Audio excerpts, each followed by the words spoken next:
Good afternoon. Stay in the mood, stay in the mood. Good afternoon. Very nice to see this house so packed again. Hello, above there. It's very nice that you're all here, and we are very, very happy to share this precious moment with you, share also the secrets of this very precious moment with you. Warm welcome to the Hau Hebel am Ufer. Warm welcome also to Berlinale Talents. And without any further ado, so that you stay in the mood, please welcome Martin Rabatz, the moderator of the session. Thank you very much for coming. Thanks, Florian. Thank you.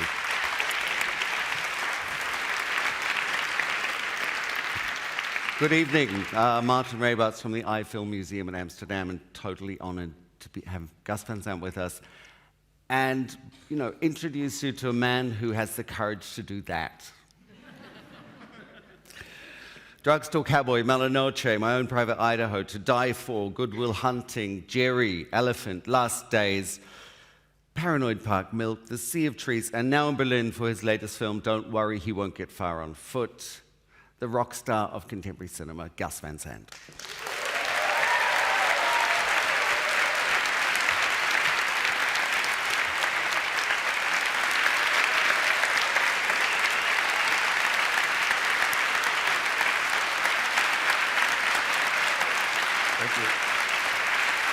Testing.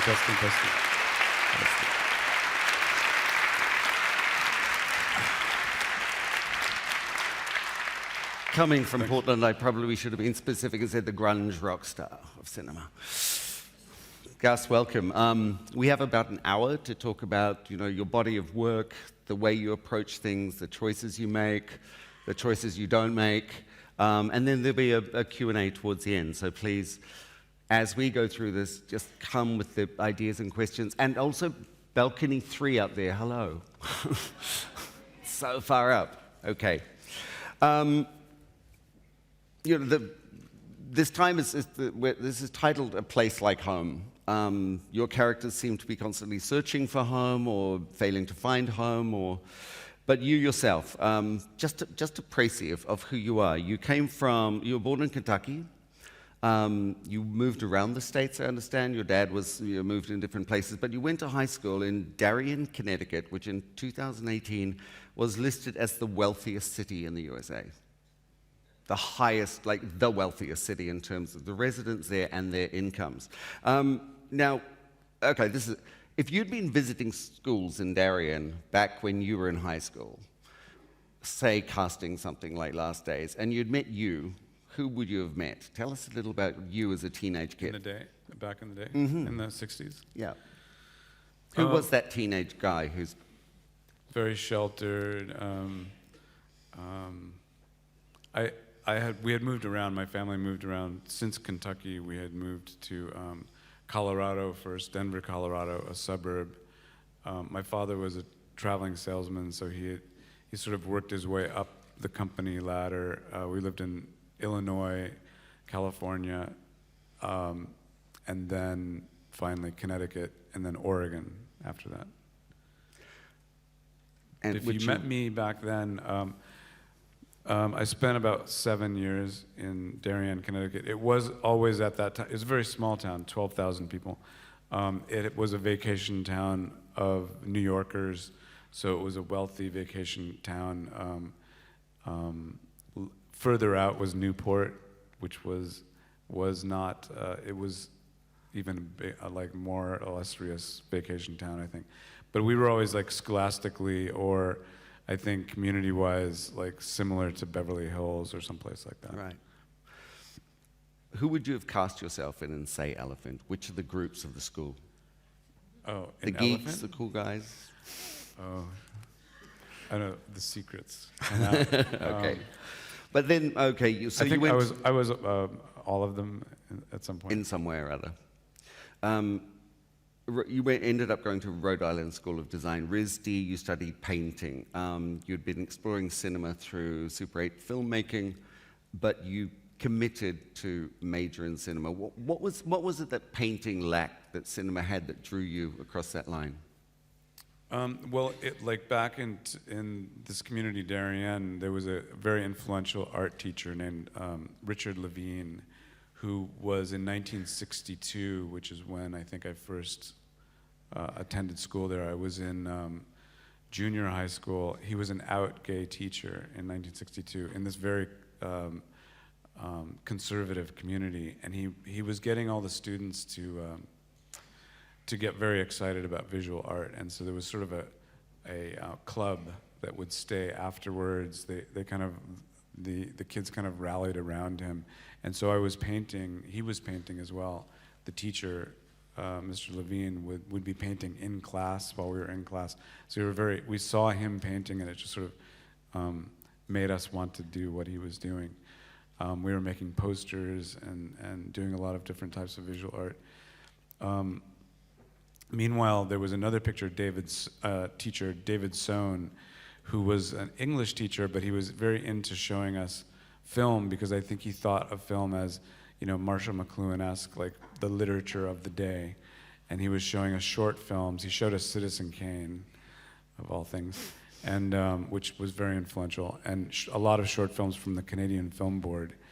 And similarly, all the kids were making films. Making short films. I wasn't. I did eventually make one, but when we would tell the art teacher this, he would say, "Well, those are art films." He was very jealous of the English teacher, because he was moving into his territory. But both teachers were very influential, and I was doing both things, painting and filmmaking, like at say 14, 15, 16. And the New York film underground cinema was happening. Jonas Mekas and like all the underground filmmakers were at their height right then. They were making a lot of films, and it was like a thing in New York City. So did you skip school and take the train into New Yeah, York? I didn't skip school, but eventually when I was working in New York as a summer job at 16, and I would go to the Anthology Film Archives or the Museum of Modern Art and see a lot of these filmmakers that were making things for very with their friends, like Jack Smith or Ron Rice or Jonas himself. I think eventually Warhol was making things. Right, and then there's a lot of that legacy that you can feel feeds into the work that you've done since. But then you went to the West Coast, to Hollywood. You kind of ran away from home. It was like, I was just wondering, was there a little bit of Scott favor in you, like the boy from the rich side of town who crosses the tracks over to Hollywood Boulevard? Who goes to Hollywood? No, I don't think so. Let's see. Well, Scott Favor is based on a Shakespearean character, Prince Hal. So I don't think we could ever find the true Scott Favor, because he was royalty, at least in the U.S. Maybe in London we could have found him, Prince Harry. But we literally, in Portland, Oregon, it was very hard. And no, I think Hollywood, when I went to Hollywood, I went as a graduate of Rhode Island School of Design. And that's not obvious. No? No, it's like UCLA, you move down the road to go to Hollywood. But RISD is like a different kind of... Yeah, but RISD had a film department. And we weren't really learning film perhaps in the same way that UCLA guys were and girls were learning it, but I think the serious filmmakers were headed that direction. They could go to either New York or LA. Right, but this was the time that you discovered the characters that became much, much later My Own Private Idaho. Yeah. Let's have a look at a clip of actually it's the opening sequence of the entire movie, because it tells us a lot, not just about where we're going in the film, but it establishes quite a bit of your language. So if we could have that clip, please.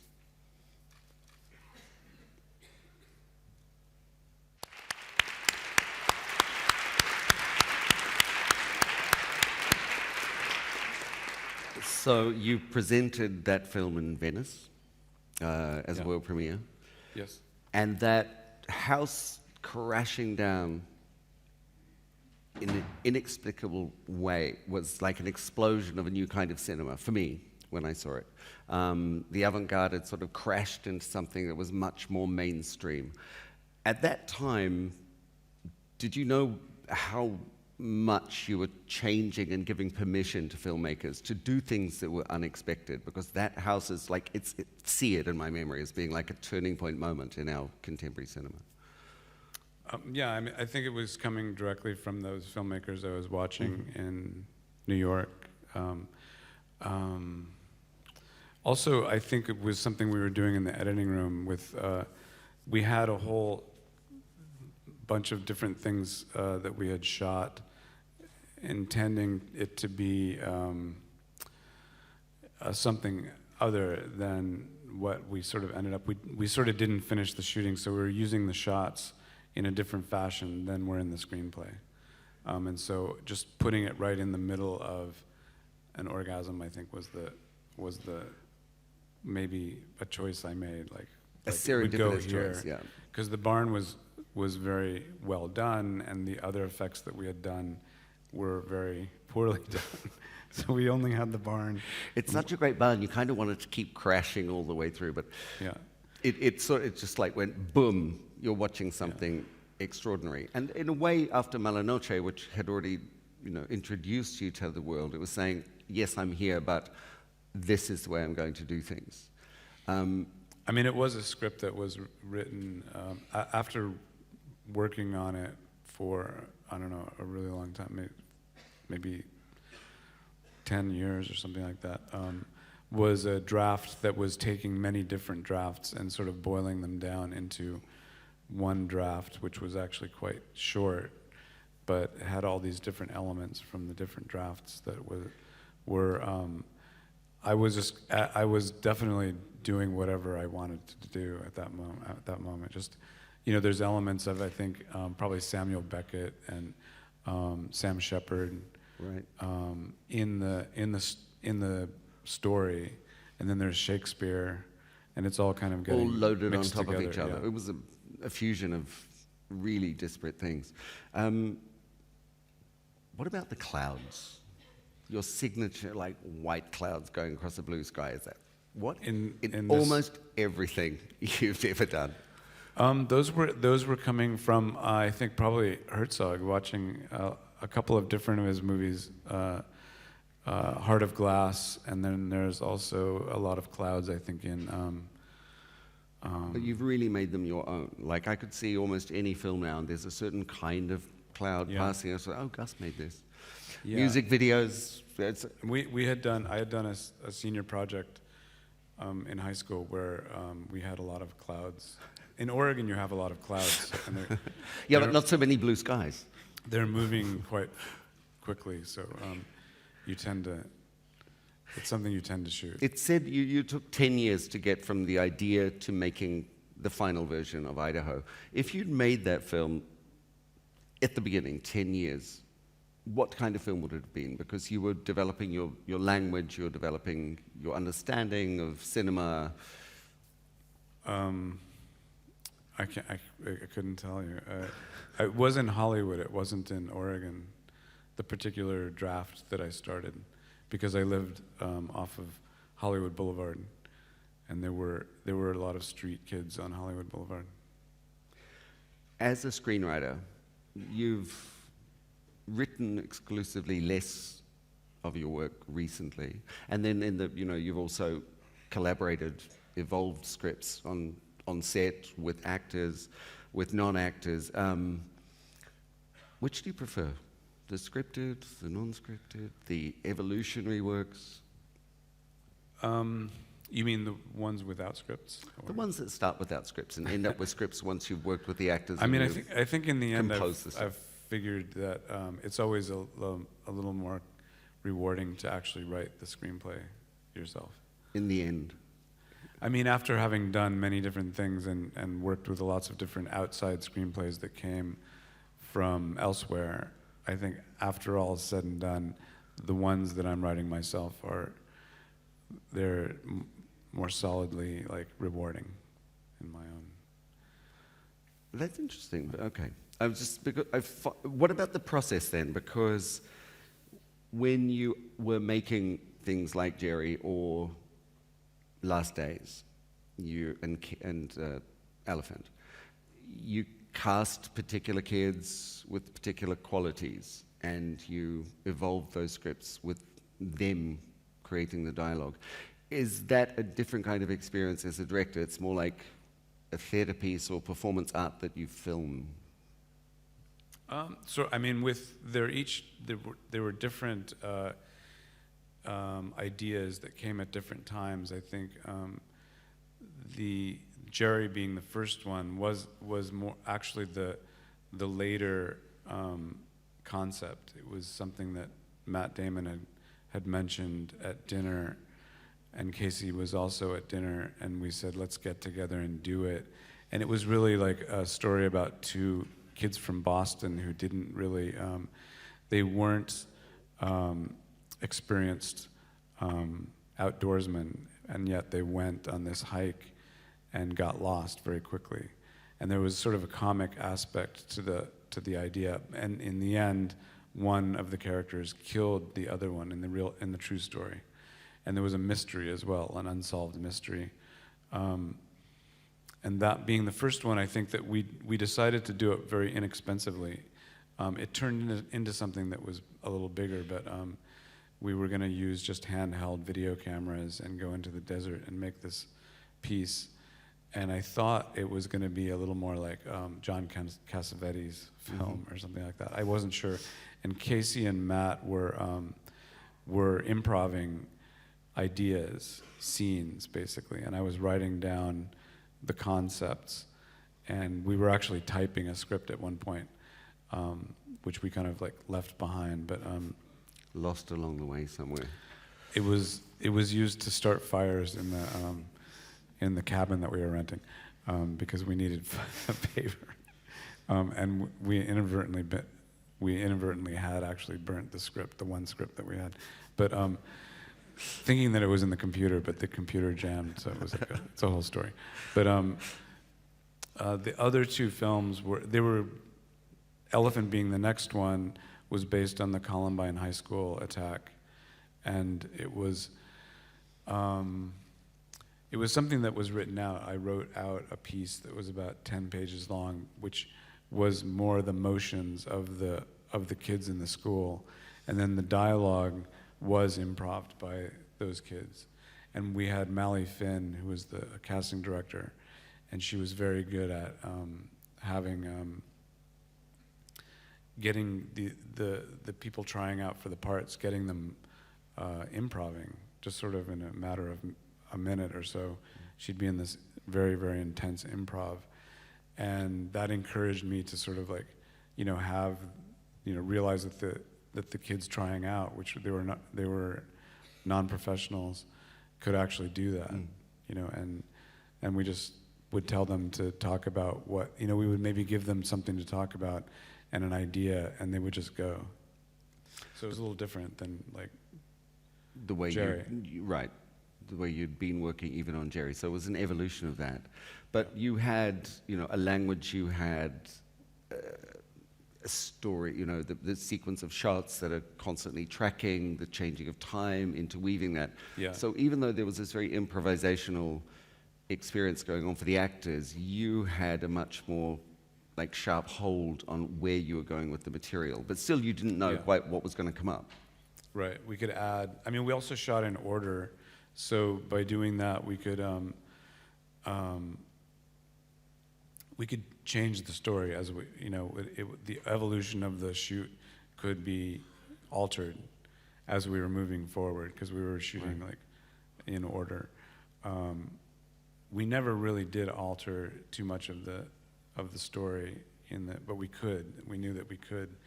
That was one of the things about those 3 films. They were also, I mean, I think what happened was in Jerry was sort of the model, and we were thinking about doing it a certain way, and we ended up rehearsing in a very different way, and Casey and Matt's characters were working into a very different thing, and I was reacting more to something that I had seen Béla Tarr from Hungary do in his movie Satan Tango, and I was sort of applying an idea to where we were at the moment. It wasn't going to be, apparently it wasn't going to be like a John Cassavetes talkathon, you know? It wasn't going to be as much talking, but there was still the story that we wanted to tell, and that's sort of where it began, like with the very long, pensive shots. Which we saw at the opening. How much of the shaping of this material you've gathered in this improvisational way, how important, I guess, is the editing of that? Because it's very, very, actually, Elephant is a very constructed piece. It's solid as a rock. How long did you cut it? It was not too long, probably about a month or 2. You know, it was, we also, all 3 films, well, not Jerry, because we were in the desert when we shot Jerry, so we were unable to really be cutting. But with Elephant and Last Days, we were actually cutting, I was cutting on the weekends. And since we were shooting in order, we worked 5 days, there were like 15-day shoots. We would shoot for 5 days, I would edit on Saturday, and we would screen the first third of the movie on Sunday. And then the next week, I edited on Saturday, and we would rescreen the first 2/3 of the movie on that Sunday. And then at the last week, we screened the whole movie on the last day. And then there was further editing after that, but and there were changes that happened. I've got an edit question on Elephant. It's not from me. I was having lunch with a friend who's the editor for Lars von Trier, Molly Stensgaard, and she said, please ask him. There's the moment in Elephant where the narrative arrives in the form of the boys with the bags and the camo gear. So I'm asking on her behalf, how do you judge that moment when you've pushed your audience to sequence after sequence of nothing happening to the point where their tolerance is just about to break down with you? When do you know that, as the director, that's when I'm going to let them know a story's going to happen? I think we assumed that people would know what we were basing the story on, so that they would already know before they went to the movie. So there was already a certain amount of tension, and then there was the moment, I think it's probably...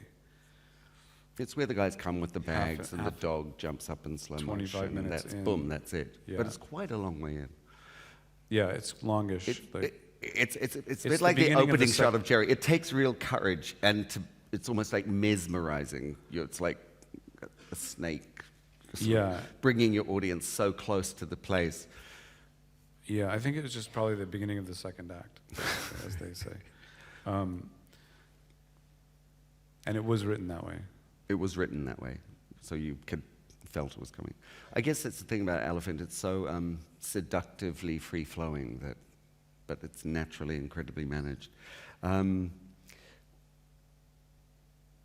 do you start to hear the sound design for the film? Do you do that when you're reading the script? Because so much of your work is informed by the sound design. It's layered deeply and through all of your work. Do you hear the sound in the script? Yeah, I mean, there also with that, I mean, different types of evolution. I used to do a lot of sound mixing myself on recordings that I made that were on a little Porta studio, like a 4-track Porta studio. And I did a lot of music recording as well. But then I think when we started making, when I was able to do Malanoche, I remember I did a low-budget mix. It was the original mix was just done at my house on a desk with this Porta studio and a video tape that had the original, like, a certain high-def track on the tape would go through the mixer and into a Nagra to do the final mix was on a 1/4-inch tape. And it was low budget, but it was something I was just by myself doing. And then the next film, Drugstore Cowboy, was done at with a professional like sound cutter and then a professional like sound mixer. The real thing. So I kind of like lost it to them for a little while, but then eventually when we came back to Jerry and particularly Elephant, then I was working with Leslie Schatz, who was had done a lot of Francis Coppola's movies, and he was from San Francisco, and he had become involved, and we mixed in San Francisco at Saul Zant's stages, but it was Leslie who had this idea for us to be using, since we were doing such long takes on Jerry, he was visiting the set of Jerry, to use a stereo mic for the dialogue. And so we didn't use a stereo mic for the dialogue on Jerry because he was sort of like there in the middle of the shoot, but on Elephant, we got the chance to do it, and it was kind of bringing everything together with the hallways, which were echoey, the stereo mic and the lavaliers were very echoey. They were also, through a series of like sort of mistakes, the different mics, the lavaliers and the stereo mics were dedicated like hard pans to like left, right, center. So the actor on the right might actually be coming out of the left speaker, and the actor on the left might be coming from the right speaker, which we decided we liked. Right, it's sort of a disconnect. And it's also it's also echoing, and then on top of it, there was the soundtrack is largely musique concrète, which are musical compositions that are made by composers, and yet they're using sound effects, which is a whole discipline in itself that some of you may know about. So that's playing at the same time. So it's like the stereo mics in different speakers, the echoey, and but then it becomes such an essential element of the film itself, its voice. But we've got a clip here that kind of covers, it's 2 clips actually, one from Paranoid Park and a second clip that sort of back to back from Elephant. Let's see the soundscape clips. Almost a little bit. It's like hard to clap.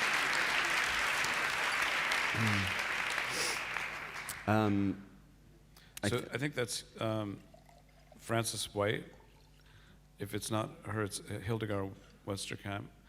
I think both are from Canada. They're musique concrète artists, and it's the same. It's like a very similar. It's the bird's influence, song, the it's birds, the trickling yeah. water, but it's a juxtaposition with image and what's going inside the heads of the characters you're in close-up on. That's what you do with it. When do you make that choice? And are you conscious that you're doing a certain thing to the audience with adding those sounds to image? Yeah, I mean, they're happening later, in the process of, during the edit period. So I didn't know, like in Elephant, for instance, that we would ever even use musique concrète. We had brought Leslie Schatz, the same mixer that we used. He had brought together a few recordings, and I also there was actually a radio program in Portland, Oregon, by Richard Francis of musique concrète twice every month, and I was a fan of the show, and so Richard Francis had sent us a bunch of recordings that were his favorites, and Hildegard and Francis were part of those recordings. And later, when I was speaking with Leslie, he was a member of the French music union. He was a union French mixer as well as U.S., and he was very familiar with musique concrète. And so in Good Will Hunting, we were actually using it during the fight scene. but it was hard to use it in anything that was cutting in an ordinary way. But later, when we were using these very long takes, it became like, at one point during Elephant was just, the time to use it. Even though in Jerry, we were actually emulating. When did you know it was the time to use it? I don't know, it took a long time, because we didn't even think of it during Jerry. And we were making loops that were emulating a video game in the movie Jerry. And we weren't really making the final connection to right. Now is the time for something like this musique concrète idea. But during Elephant, I was just in the editing room and I just tried it. And it was very intense. It's good. Jazz, classical music, working with Danny Elfman. Do you listen to music all the time? Are you, feeding yourself from outside sources, or does it come to you in the shower? I mean, music is one of those things in cinema that I find quite often directors kind of like, well, and then there's the music. How do I handle that? I remember Jane Campion saying that once in her early work. She was like, the music was the thing that always confused me. I didn't feel confident in. What's been your relationship to music? I think it's just, it's at RISD during our introduction to film, equipment and so forth. There was this great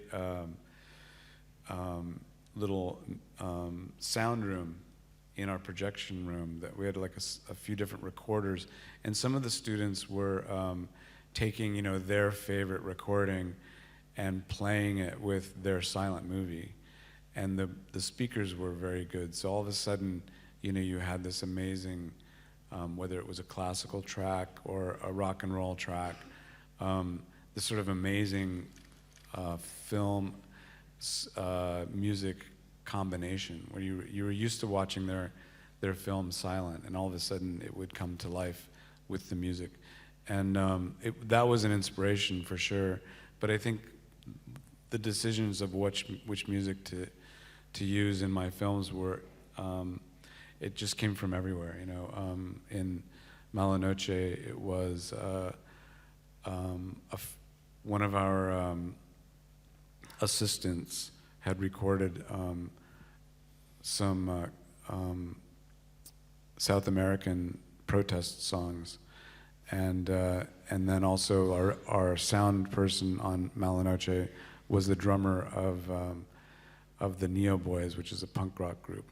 So I mean, they were coming from like the crew. So you're like a collector, constantly collecting. Yeah. And then sometimes the radio, like you'll just be listening to the radio. Are you like a hoarder collector, Like, taking lots of stuff in and then figuring it out, or? I'm just sort of collaging things. I'm a collagist, so not really hoarding things, but collaging things. There's something also that happens with the way you design sound. You kind of give your audience permission to be set free from an entirely naturalistic world. You're kind of saying, okay, guys, it may not happen in linear time. It may not have sound that's connected to what you're seeing on the screen. This allows your audience a certain freedom to dive in and swim with wherever you want to take them. Is that important to you, that we like surrender to the film, because you give us all these like ways to do that? You mean become like entranced, or? Yeah, I guess, or mesmerized, or enchanted. Yeah. Yeah, I think I am. Yeah. I do it. I guess I must be. But it's very precise and deliberate. You know what you're doing. Yeah, I think it probably comes from just the things that I am attracted to in daily life, to begin with. Stories that I'm attracted to that either I hear from friends that maybe do that to you, or that you read, stories that you read or overhear. And then as you're working, yeah, there is a certain element of kind of, I think, enrapturing the viewer. hopefully.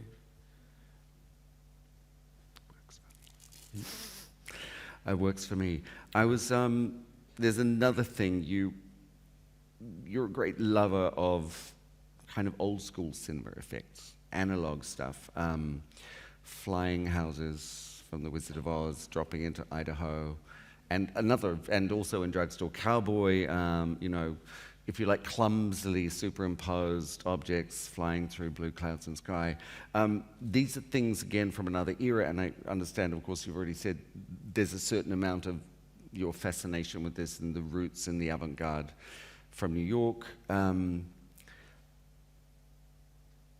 But it's also a sort of clean, uncluttered, sort of reduced technology approach to adding fantasy to the films. Why do you take us in that direction? I think that a lot of those films were made before there was like digital technology.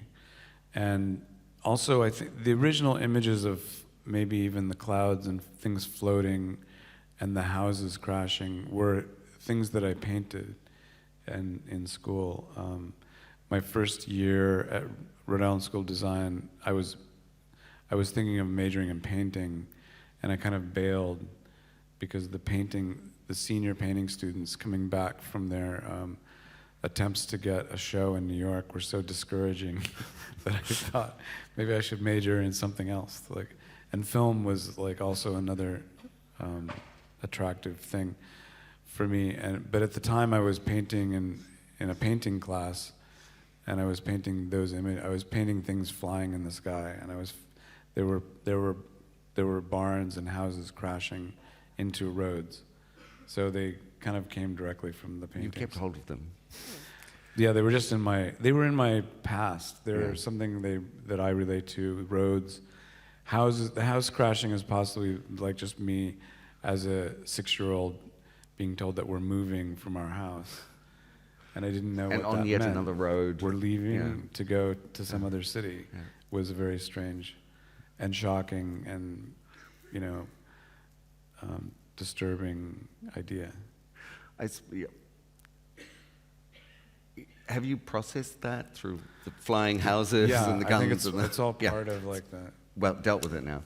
But I was thinking about some of the people you've worked with in cast. There's also, in a way, from a certain past, and you analog actors in a way, or Burroughs himself. William Burroughs, you brought him back into the public eye. Udo Kier, who you continually worked with, had his amazing... Yeah, who I met here in Berlin, showing Malinoche. Udo walked into a bar, and I had known him through Andy Warhol's Frankenstein and Dracula. And so he sat down at our table, and I asked him to play the part that he eventually played in Idaho, and he said, of course I'll do this, and eventually he did.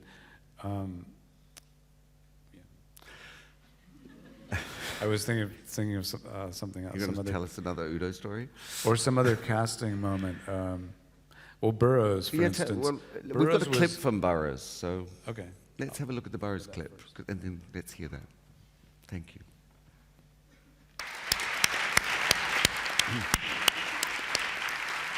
So yeah, let's hear how you cast him. But first of all, it's like, what made you think you should, why William Burroughs? Or, I just thought like that. The DP on this film on Drugstore Cowboy was Robert Yeoman, who ended up doing a lot of Wes Anderson's movies.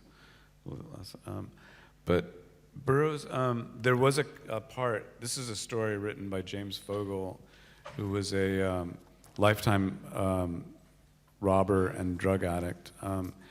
And he wrote a story loosely based on his friends and his adventures during a period of time when they weren't in jail. Usually they were in jail.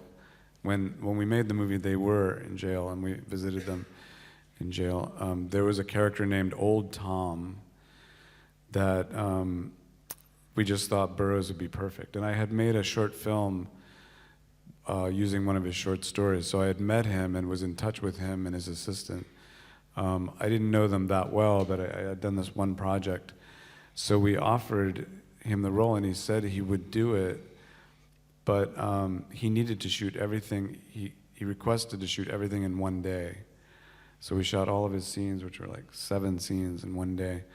And he also wanted us to, instead of making it about this kind of forgotten character named Old Tom, he wanted to kind of upgrade his character as a Gray Panther. He wanted to make him have something going, you know. And so he renamed him Tom the Priest, and he added all the priest things, and he also, along with his assistant, rewrote all of his dialogue. That was what I was going to ask, because I was like, you didn't write that. So a lot of the things that he's saying are things that he's known for saying, and he's written it himself. And even though it was Drugstore Cowboy, which was much more scripted, it was the beginning of the later works you were doing, which were more improvisational directly. Yeah, and in this case, they were Did he writing. teach you that? They were writing it and sending Yeah. it to us. They were rewriting scenes and sending us the scenes. So it wasn't really improving so much as like it was. He was doing a pass on his part. You then made other small art installation works with him or on his work, or there was another. I found them on the internet. Oh yeah, Small pieces. I did a video Yeah. with Burroughs after this film, which is called Thanksgiving Prayer. And then there's the short film, The Discipline of D.E., which is... And you continue doing smaller scale projects and photography outside of making another feature film. How much do these pursuits that are perhaps less collaborative, you don't need a massive crew, you can just shoot something, you had your camera around your neck when you came in here, how much of that gives you joy or feeds you? And there are usually diversions. I mean, I consider myself like an okay photographer. I think one of the things that happened during this Drugstore Cowboy period was I had this black and white Polaroid that I didn't really use a lot, but I started taking casting pictures with it. It became useful for casting pictures. In the particular model of camera, you could find Polaroid that made a film that had a negative inside. So I took all my casting pictures with this camera, and later I made prints and had a show with it, with the photographs. And then there's a book also that came out using those photographs. But it was like a kind of side project. Something to breathe into. Yeah. Yeah. I mean, they're all pretty much hobbies, like the side projects. Looking back through your body of work, there's a contemporary relevance. I mean, I'd argue that in some places it's kind of, you've been prophetic. The way you represent fluid, non-binary sexuality, just placing it here as incidental to a greater story, has almost become like a millennial sexuality. Something that you were proposing as a possibility between people has now been expanded and embraced by a generation, this sort of non-binary kind of connection to sexuality. And I want to come back to that, being a gay director, but not being sort of put into the gay cinema corner, which is a powerful and rich and amazing one. But also Drugstore Cowboy, you could remake it. You've got the opioids crisis on the doorstep right now. And then looking at To Die For again, I was astonished how the entire thing is driven by what we're now casually referring to as the Me Too. Suzanne, the main character in that, played by Nicole Kidman, is sexually assaulted by a senior executive from the channel who's visiting in town in a really, really horrific way. And she turns and does exactly the same kind of seduction to the schoolboy who's in the room tonight. So it was really about the power of sex and abuse. Is that, I mean, it was like a ticking bomb that's only just exploded. And I thought that she was sort of encouraging the relationship with the executive. more than he was, as a way to advance her career, which was the most important thing to her. But yeah, I mean, I think it speaks to a lot of things. We have a clip of it, but I don't think she was really. I mean, she was incredibly manipulative. But there's something about the moment that you capture in that scene where there's a real disturbance going on in her. But anyway, your work is incredibly relevant to things that you feel that are outside you, that are coming to you. How important is that when you say, okay, I'm going to do this film next? I think, I mean, they're really they're things that are perhaps always, current.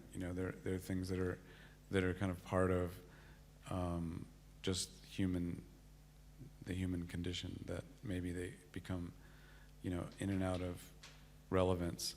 But there was no projection or anything, into the future, or they're just things that were interesting. And coming up soon, I believe you're working on We Will Rise, a LGBT rights series. When We Rise. Yeah. How's that coming? When We Rise, sorry. Yeah, that finished, and it aired a year ago in the U.S. Why haven't we seen it? So maybe someday.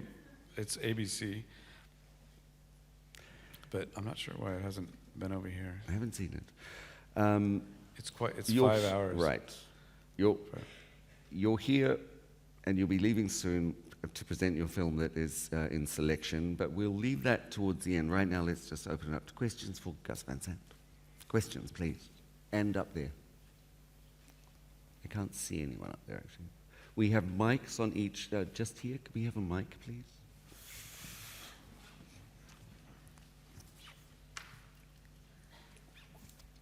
Hello. I've got 2 questions, if that's okay. What do you think are the biggest challenges for queer cinema and filmmakers today? And what do you think queer cinema has left to say? Just challenges today? Yeah. I mean, queer cinema has evolved, just in my lifetime, from something that was underground. I think when I first went to a gay film festival in Hollywood, it was before really there were any US gay or queer topics. There were films from Europe, they were from Germany, they were from Denmark and Holland and Sweden at these festivals. So it's gone all the way from there as a part of the movement until now. We have many different opportunities, I think, or many different story telling filmmakers and or abilities, to tell stories. So it's completely open today, it seems. Things are so open at the moment in where I'm living now in Los Angeles. I was living in Portland, Oregon, but just because so many companies are for some reason in need of content, and I'm not sure what they're putting them on their websites like Netflix or Amazon or now Apple and maybe Facebook. There's so much desire for content that there's an opportunity that didn't exist, a long time ago. When I think most of the gay filmmakers were making things just barely making them for the very, very little money. Thank you. There's a question here, and then up the back, and over there, and...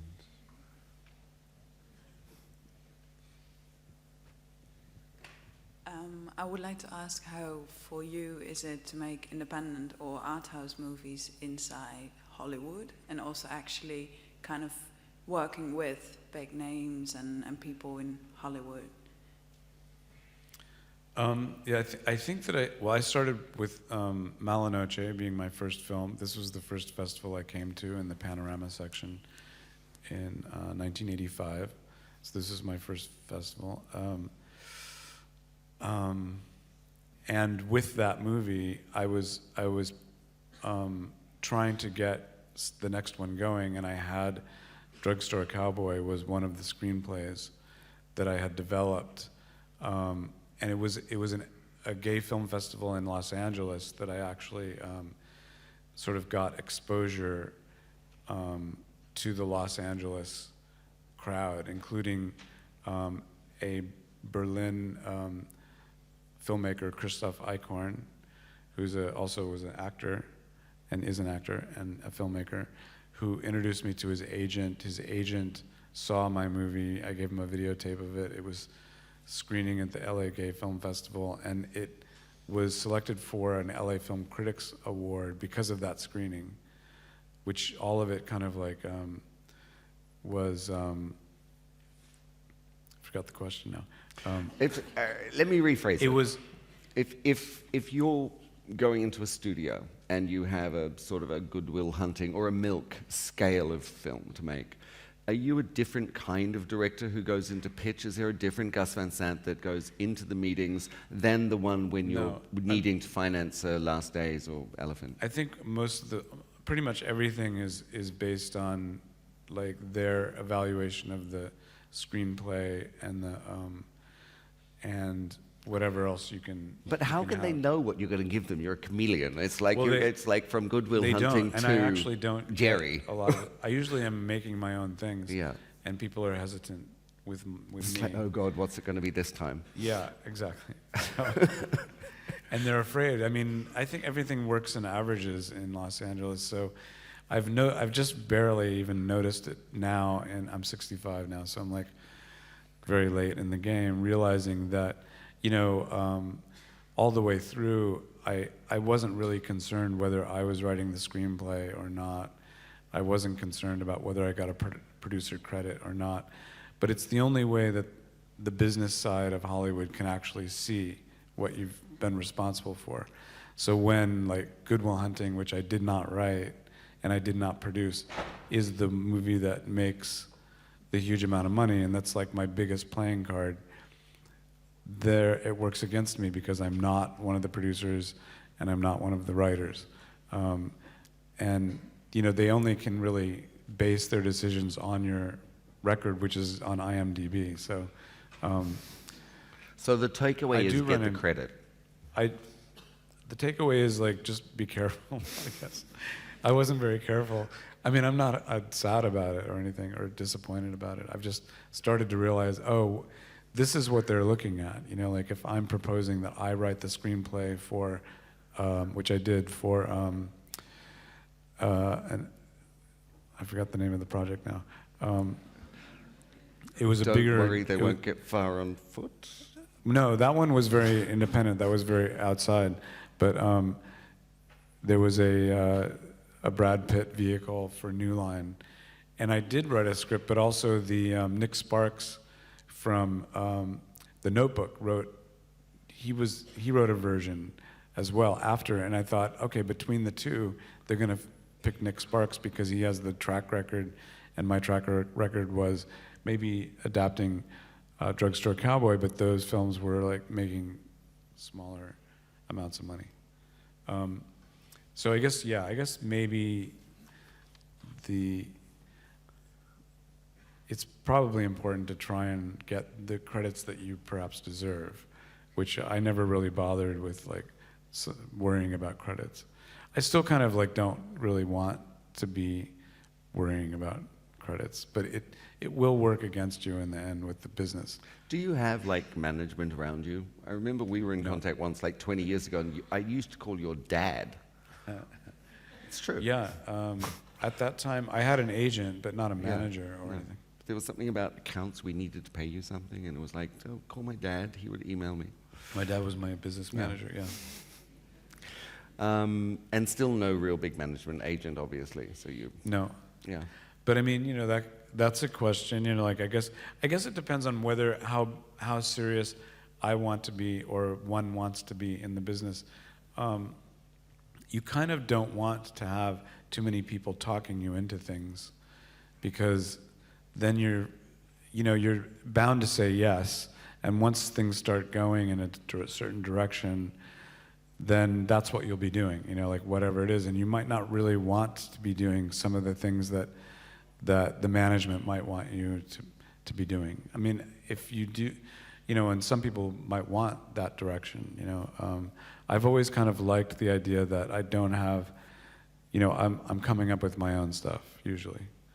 In the case of Don't Worry, You Won't Get Far on Foot, it's a movie that was really, even though the character is from Portland, Oregon, and I was familiar with him and his work, his cartoons, it was a Robin Williams project. He was the one who had optioned the book. He had set it up at Sony, and it was a big project at one point. It's just that it never got done. It just, time went by, and Robin never was able to commit time to do it.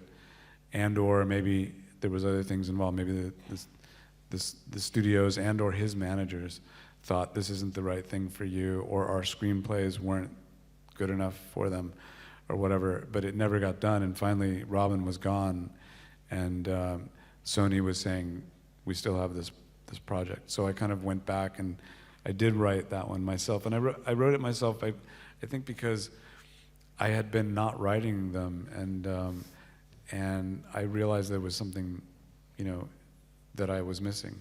You wanted to get back to it.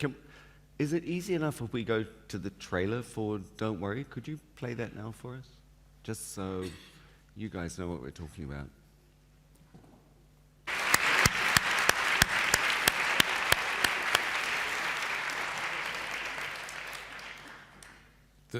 The John Lennon song doesn't appear in the movie, but they used it in the Great trailer. There was a question up the back there, yeah.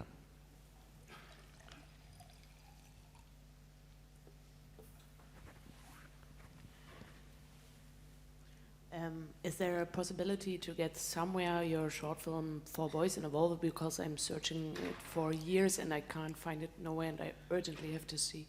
Is it not online? It's not on YouTube? I didn't find it on YouTube, no, to be honest. There's a lot of short films that have never been, like released. Maybe that's one of them. That was originally a Levi's commercial. So there's a 60-minute version that was a Levi's commercial, but I thought that one was online. I didn't find it. But you saw it? You saw it, or? No, but I really want to see it for years. You may have to call Levi's. Sorry? Yeah, you may have to call Levi's. It's kind of a kind of gray area in the world of, I guess, filmmakers, that sometimes you're working for Levi's, or you're making a video for, like I made a video for William Burroughs, and it starts to become like, I guess if I was better at keeping my files and so forth and releasing DVDs and so forth, I could have a collection maybe someday. Maybe the time's now, but would be great. If there are any brilliant young startup distributors in the talents. Any more questions? Yes. Whoa, flying up. That one there was earlier, but yeah, thank you. What do you look for in actors, and how much time and space do you dedicate to rehearsals? Well, the actors are usually... sometimes you have people in mind from the beginning, like from the beginning of even writing something or thinking about something. Other times, like you're casting, I'm usually trying to find somebody that is going to best represent the character that we're looking for. I think one of the interesting examples on this new movie, Don't Worry, is Beth Ditto, who's a singer with The Gossip. She's gone off on her own now, but she came into a casting session, and I think she wasn't really able to do to do like a traditional reading of the lines with another person. But when she was talking off the cuff, just making, talking with you, or even talking as the character, she was amazing. So I think I'm usually looking for people that that can become the character, whether they're trained at doing that or not. Can I add to that? Because there's a point at which you've worked with, say, Nicole Kidman in To Die For in a way that sort of pulled her out of a mainstream, safe place where her career had gone. There are certain roles that you've offered people that may have been not necessarily the things that were expected of them in their next career point. Is that something that you work with, like casting against type or pushing people to a different level?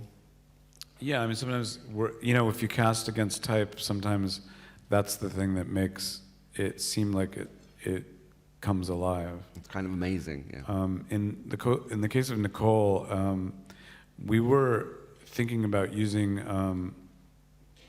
another actress, but she was busy, and we had to wait for 6 months or something like that. And Nicole was, at that time in her career, had done a movie with Tom Cruise, a couple of movies with Tom Cruise, but one with Ron Howard. And I think that it was really something where she really, really understood what the idea of the character was. And she really wanted to play it like terribly badly, and so she called me directly while I was waiting for another actress, and she said, "I know you don't want me for this role, but I'm destined to play this part." And I thought, like, destined, the word destiny You got me with destined. Yeah. So I thought, I tried to say, no, it's not that we don't want you. And she goes, "Look, I know you don't want me." So she started bullying me, and I thought, yeah, maybe she'd be really good. So I think before the end of the call, or after the end of the call, I decided she should play the role. Wow. So she really, went for it. And there is the thing of the work that it's going to take to play a role like that. She seemed like she'd already done the homework, and she really did put a lot of time and energy into working into that character. Good phone call. Yeah. There was a question there, and then here, and then here. And is there any, I'm sorry, I'm really not seeing you guys if you're up. Yes, there's some up there as well. First there. There, that guy. Can please, over there. Sorry. And then we'll jump up to the top floor, because the lights in my eyes, and I see you. Yeah. You. Could you? Yeah.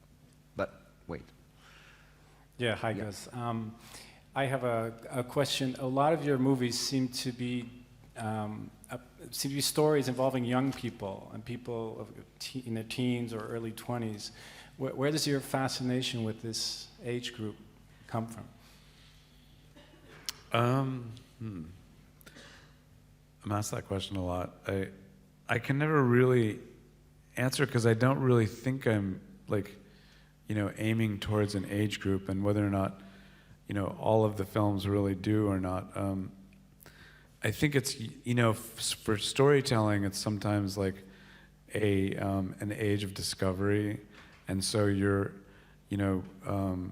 working with characters that sort of learn something during the story, and it's sometimes ends up to be that age group, but I'm not quite positive.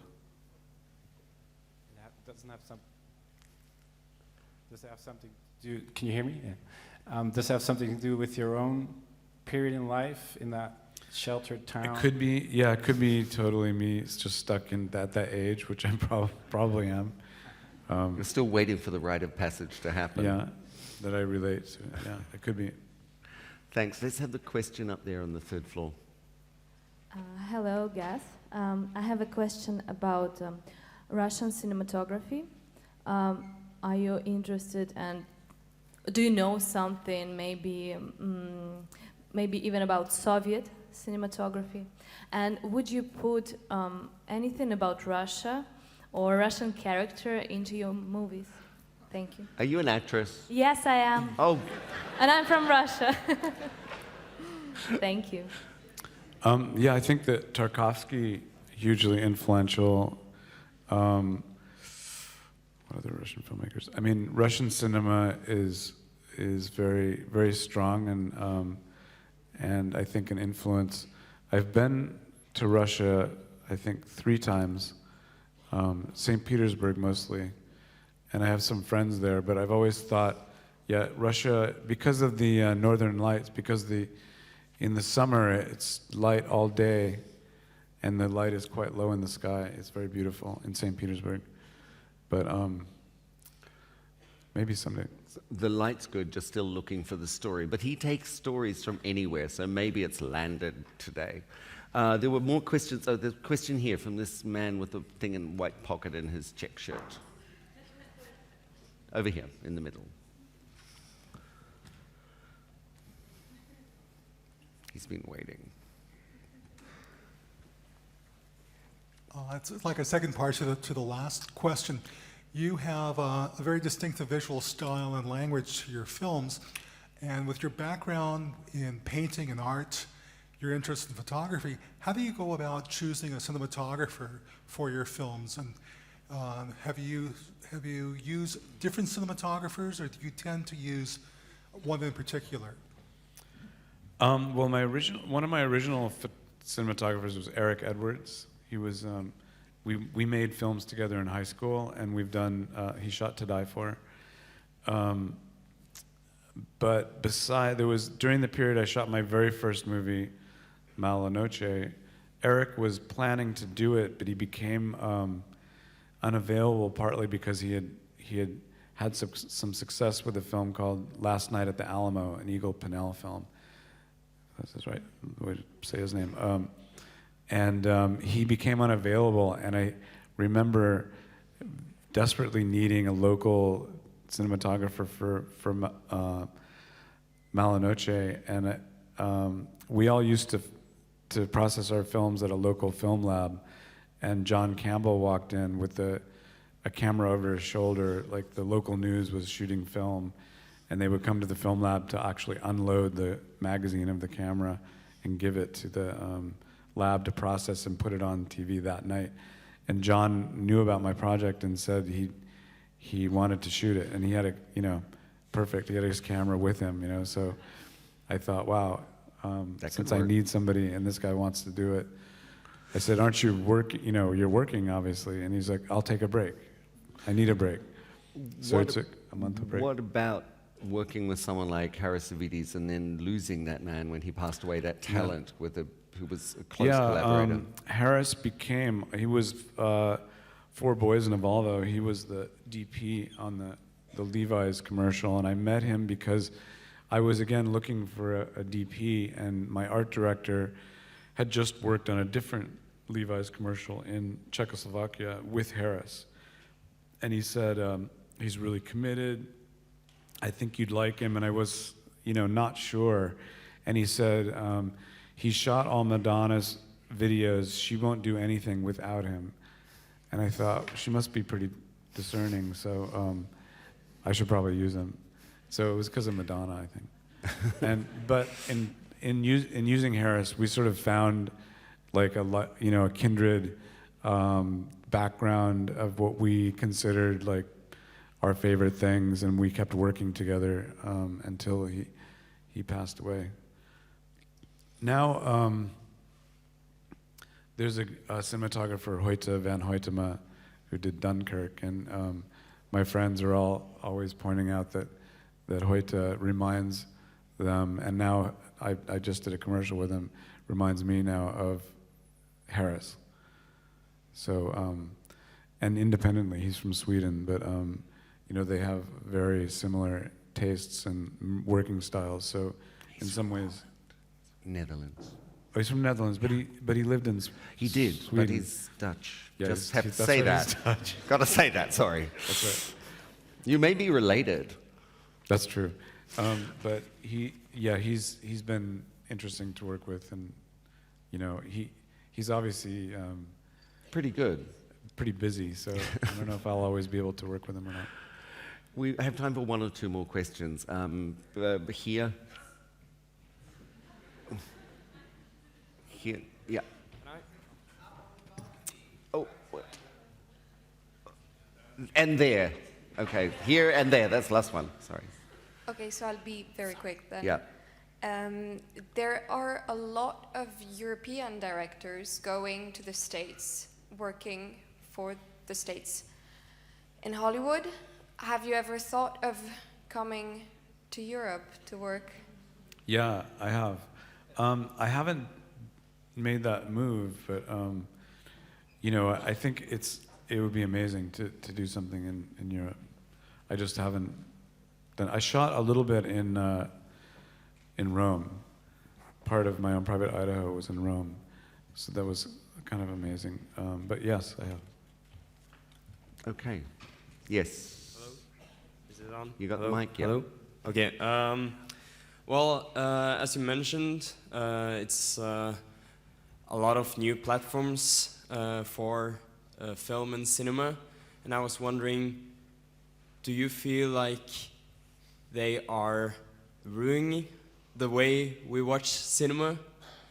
And how do you see yourself being formed by this new thing that's going on? Do you see yourself doing cinema a different way, for example, in 10 years? Yeah, it's a big question because it's you can find the money to back a project at Netflix, and then Netflix in particular is a company that seems to be very light on showing their product in cinemas, whereas Amazon's been making a really good effort.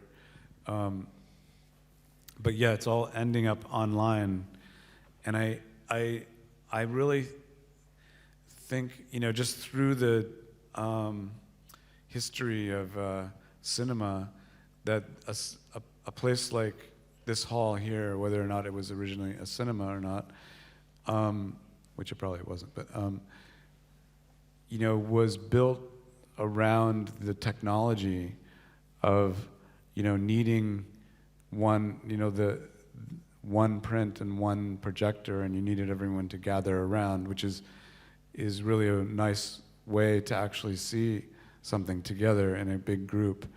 But that the technology has just changed so that you're, you know, it's on your phone now. That just technology has changed, and changed maybe for the worse, like the way you see something, the way you watch something like a film, which is scary. But I'm not sure where it will lead. But I think this theater was built by the technology, and that, you know, the future technology is just different. So as a kind of wrap-up, which we have to do, I could say that you'd like the films to be seen in a place like this, with a lot of people, I mean, on a big screen, and obviously dark there's room. a lot of like value in seeing it together as a group, just because it's a group. You know, it's a meeting place, and yeah, I'm for that. But you know, I might be old-fashioned. I think you're pretty safe saying it here in the middle of a film festival, which is all about groups coming together. And this was the Berlinale talents and friends from the festival. So I think you're in that crowded room full of people who believe in cinema, in projection spaces. But of course, it's going on everywhere else. But we have to wind up. So thank you, Gus Van Sant. Yeah, thank you, everybody.